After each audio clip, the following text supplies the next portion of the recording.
अस्सलाम वालेकुम। आज हम आपको चना दाल बनाना सिखाएंगे। हमने एक कौली चना दाल की ले ली है और उसको हमने साफ़ करके भिगो के रख दिया था और इसमें हमने थोड़ी सी मसूर की दाल भी ऐड की इसका जायका बढ़ाने के लिए। इसके साथ हमने एक मीडियम प्याज ले लिया और 4 हरी मिर्चें ले ली हैं और हमने एक बड़ा टमाटर ले लिया, उसको छील लिया है। 1 कप ऑयल का ले लिया है और इसके साथ हमने 1 चम्मच लाल मिर्चों का पेस्ट, 1 हल्दी का, 1 नमक का और काली मिर्चें थोड़ी सी ली हैं और बड़ी इलायची 2 और 1 छोटी इलायची।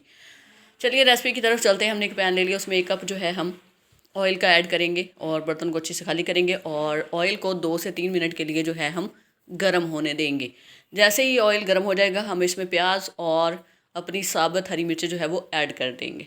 3 से 4 मिनट जो है हम प्याज को अच्छे से फ्राई करेंगे, मतलब हमने प्याज को नरम होने तक जो है वो फ्राई करना है, ठीक है। और फ्लेम जो हमारा मीडियम रहेगा। इसके साथ ही हमने 2 जो है वो बड़ी इलायची ऐड करेंगे और 1 छोटी इलायची ऐड करेंगे और इसको 3 से 4 मिनट के लिए अच्छे से जो है वो फ्राई कर लेंगे। और इसको हम अच्छे से जो है वो फ्राई कर रहे हैं, ठीक है। आप देख सकते हैं कि हमने प्याज का कलर बिल्कुल भी चेंज नहीं किया है। अब हम इसमें जो है अपने कटिंग किए हुए जो है टमाटर ऐड कर देंगे और टमाटर को हमने जो है वो छील के जो है वो बारीक कटिंग कर लिया है, आप देख सकते हैं। अब हम इसको 3 से 4 मिनट के लिए फ्राई करेंगे। अब हमारे टमाटर फ्राई हो चुके हैं। अब हम इसमें जो है वो दाल ऐड कर देंगे, ठीक है। चनों की दाल ऐड कर देंगे। चनों का दाल का पानी जो था वो हमने पहले ही निकाल के रख दिया था, क्योंकि हमने दाल को ऑलरेडी 3 से 4 घंटे के लिए जो है वो भिगो के रख दिया था। अब हम इसको 7 से 8 मिनट के लिए जो है वो हम अच्छे से फ्राई करेंगे, मतलब इसका पानी जो है वो हमने खुश्क करना है, ठीक है। फ्लेम मीडियम ही रखना है, दाल को हमने बिल्कुल भी जो है वो जलाना नहीं है, ठीक है। और इसके साथ ही जो है हमारी दाल जो है वो अच्छे से फ्राई हो चुकी है। अब हम इसमें 1 चम्मच जो है लाल मिर्चों का पेस्ट ऐड करेंगे, ठीक है।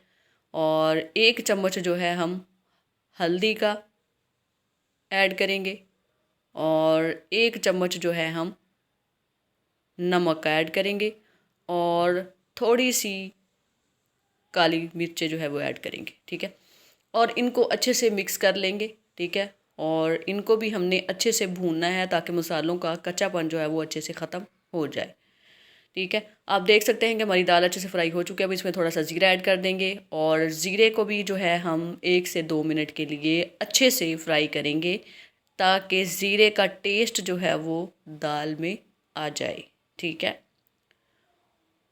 और मसाले जो हैं वो आप अपने टेस्ट के मुताबिक कम या ज़्यादा कर सकते हैं। अब हम इसमें जो है वो 3 गिलास पानी के ऐड करेंगे, ठीक है।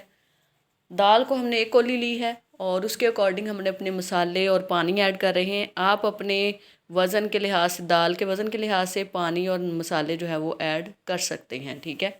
अब हम इसको अच्छे से मिक्स कर लेंगे, ठीक है।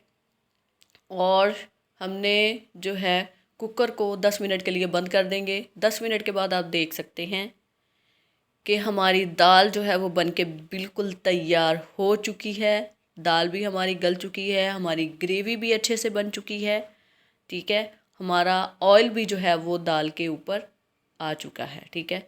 और अब हम इसमें अपने मिक्स मसालों का जो तैयार किया हुआ मसाला जो है हम वो ऐड कर देंगे, ठीक है।